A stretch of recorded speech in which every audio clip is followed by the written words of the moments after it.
Okay, so here are 5 things that I'm doing now at age 50 that will help me move, feel better, stay healthy, and be strong till hopefully I'm at least 80. And if you're 30 years old, then you should probably start doing these things now, okay? So here are the 5 things that I want you to do. The first one is to get off the couch and to get on the floor. So the sitting position that you're in most of the day, whether it be in a chair, on the couch, in your car, tends to lead to a lot of stiffness in your back, in your hips, and your hamstrings. Most of this can be relieved through some sort of mobility work and stretching, but setting aside a time specifically for doing that is not easy for most people. We're already very busy. So just getting on the floor in your home, in a spot where you're normally sitting and doing whatever you're doing, right? If you're watching TV, maybe you're reading a book, working on your computer, or just being on your phone, do it on the floor. And where this spot is, right, unless you're a super duper clean freak, which you might be, but you could have these in a nice little bin. But what I like to do is I have a little den, and I keep my, like a foam roll, this thing here called the stick, a lacrosse ball. I keep all these things on the floor of this area where I spend a lot of time at home, just kind of relaxing in the evenings, okay? And the idea is if I get on here, first, a lot of times I'll just sit there. I'll sit in several different positions. We have a video about this if you just search our channel, or maybe I'll put a link in the description on just the different positions that you can be in while sitting on the floor to help maintain mobility. And then while you're down there, keep the implements on the floor so you're just apt to use them, right? It's just mindless, right? If you just have your foam roll there, it's like, all right, there's my foam roll. Maybe I'll roll my calf a little bit while I'm watching a little bit of sports in the evening. This quad's a little tight. I'll use this massage tool on there. Lacrosse ball, and there's several other. I don't have a lacrosse ball at home. I actually have this other little ball. I'll put a link in the description for that, and the stick, and the foam roll, honestly. These are all things that I've been able to purchase that I really like. But yeah, you just get down in there, spend some time, spend 10 or 15 or 20 minutes just sitting on the floor, and while you're down there, work on some soft tissue thing. And that'll basically help you maintain hip mobility and get into different little squat positions for just even a short time. And this will really help you maintain mobility as you age. So get out of the chair, get on the floor, and while you're on the floor, use some of these tools to help maintain some of your tissue flexibility, and it'll feel really good. All right, the next thing that I'm doing to maintain mobility is to hang from a bar. This is a really common one. You've probably heard this before. It works on grip strength, and to be able to hold yourself there. Try to get to a minute of holding on. It also helps keep your shoulders really healthy, okay? So many people come in to see us here at Mission Move, and what we find is when they have shoulder pain, a lot of times how it happens is they went to do something like lift weights or reach for something overhead, or they're trimming a tree or something, and they go into maximum flexion of the shoulder, and they haven't realized that they've lost that range of motion. They get a little bit of wear and tear there. They hurt themselves, okay? This can be avoided by just hanging from a bar from time to time. And then obviously, even if you would go ahead and do some pull-ups, right? Even better, you'll maintain some strength, which is one of the things on the list is maintaining strength. So you hit, you'll hit both of them with this one. So my recommendation for hanging from a bar is to put the bar, again, it's sort of like the thing on the floor, put it in a place you're already gonna be.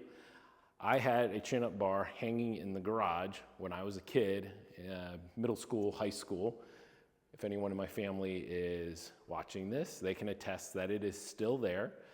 It's a little rickety, to be honest with you, but I just know, I can remember coming and going, I would jump and hang from that bar, waiting for other family members to get ready to leave to go somewhere, hang from the bar, do some pull-ups. So The key to all this is, are you going to do it? And the best place is to put it somewhere you're going to be. And I mean, it's obviously easy for me. This is where I work every single day. So I just come over here and hang for a little bit, do some pull-ups, right? Every now and then while I'm waiting for maybe a patient to come. But try to find a place in your house where you go, where you can hang it, maybe down in the basement, maybe in the garage, maybe on the back porch. And just every day when you walk by, jump up there, hang a little bit, do a couple pull-ups. That'll go a super long way to maintaining healthy shoulders. And that is so important as you age to maintain that flexibility and strength in the shoulders. So give it a try. Okay, so the next thing I would want you to do for the next 30 years, this is number 3 of 5, would be strength training. Now there's a ton of different ways to do strength training. And the key to strength training is that you definitely need to use a weight that is heavy enough that the last rep of whatever you're doing, whether you're doing 12 reps or 6 reps, the last rep, let's say, is a perfect form, but you have to slow down a little bit because you're tired, right? So let's say you're doing, doesn't matter really how many reps, not 20 or 25, but like that last rep that you're doing, like if you're doing deadlifts, you have to like slow it down just a little bit. The form's perfect, but you finish out. That's kind of been shown based on some research that I've heard about recently, shown to be the best way to hypertrophy, right? And so that's the key is to make sure as you age that you keep as much muscle as you can. You're gonna lose it, but you wanna keep as much of it as you can.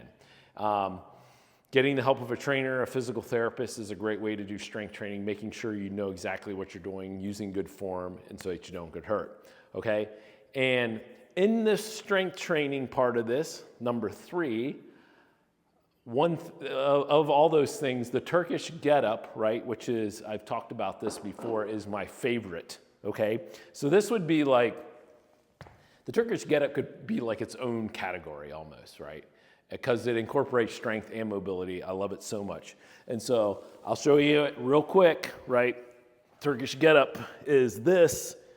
Come up, this position, bring it through, all the way here, all the way up, and then back down, okay? So that's the Turkish get-up. It could have its own category in my 5 things. But it's part of strength, but also incorporates a lot of mobility, as you can see. So, strength training. It's definitely one of the keys in what I'm doing now to make sure that I can stay strong, healthy, and mobile for a long time. All right, thing number 4 that you need to do to maintain strength, mobility, longevity for a long time is do cardio, okay? I shot a video about this recently, very recently, just talking about how you need to build a cardio skill set. Here's some pictures of me doing some cardio, okay? And I'm going to combine 4 with 5, the last point here in just a second. But as far as a cardio recommendation, Peter Attia, who wrote the book Outlive, he recommends 4 hours of zone 2 a week. Zone 2 is the exertion that you are at a level where you can still hold a conversation, but you're working fairly hard, okay? So you're not so hard that you're out of breath, but you're just kind of cruising along. And usually a recommendation of at least 1 time a week of building into kind of a some sort of activity that brings you close to maximum heart rate, okay? So cardiovascular health is important for VO2 max health, which is a big longevity indicator. So develop some sort of cardio skill set, thing that I talked about in the other video, making sure that, and this is best done as early in life as possible. Do you have the ability to run, swim, bike, do some sort of cardio skill?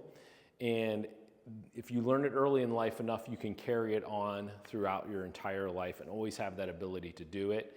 It's important to start early. If you are middle-aged or a little bit later in life, it's still not too late to start. And that leads into my next and last point, which is point number 5, is to be part of a healthy community, okay? So that's another longevity indicator, is actually like being in community with each other. And this is something I've talked about in videos before. It's not something new to Mission Move. It's a big part of why the business is called Mission Move, is that our job is to keep people in their healthy communities, right? And when I thought through this years ago, I was like, what is it that we actually do? We help people stay in community that involves health. So when someone comes into us, the example I always give is like someone comes in and they're like, my elbow's hurting, and because of that, and I'm a tennis player, can you fix my elbow? In my mind, what they're saying is, I am missing my match this weekend, which is hanging out and having fun with my friends. They're coming in with a physical problem, but what they're really upset about is that they're missing that opportunity to be with their friends, because that's really what's important, and that's a huge part of being healthy. Now, to go back to, if it is something that you are starting a little bit later in life, is to get into cardio, some of the communities around, the ones that I'm most involved with, are cycling and running, are so open to people starting, right? They're some of the most friendliest people in the world. It can be a little bit intimidating, but most running groups wouldn't care if you just walked, okay? And so if it's something that you're like, I can't run, there's nothing I can do, I've had some bad joints, I feel like I need to lose too much weight, I'm too far gone. Show up at a running group, say, hey, I'm here to walk. They'll be so glad that you're there, honestly. There's never a running group that I haven't been a part of that if you showed up and just say, hey, I'd love to be able to run. I'm not quite there yet. Maybe day I will be, but I'm here. I'm going to walk with you guys, and and they'll encourage you. I mean, it's amazing. Okay. So those are the 5 things. Make sure that you get on the floor, right? Make sure you hang from a bar. Make sure you do strength training. Make sure you do some sort of cardio, and make sure that you do any of those, except for maybe sitting on the floor. I don't know, and hanging from the bar. But the strength training, the cardio for sure can be done in a community, right? And that is so important too. That's what will encourage you. Cycling's my main sport, and people are always amazed at like, wow, you ride bike a lot. And I'm like, I probably wouldn't ride half this much if it wasn't for my friends, right? They're the ones that are always like, hey, are you riding tonight? I'm like, I guess I am. So out I go. So, but yeah, these are the 5 things I'm currently doing to be able to hopefully stay healthy for the next 30 plus years. If you're in my age group, make sure you're doing these. And even if you're younger than me, start doing these. It will pay dividends for years and years to come. So thanks for watching, and I hope you enjoyed the video, and I'll talk to you again soon.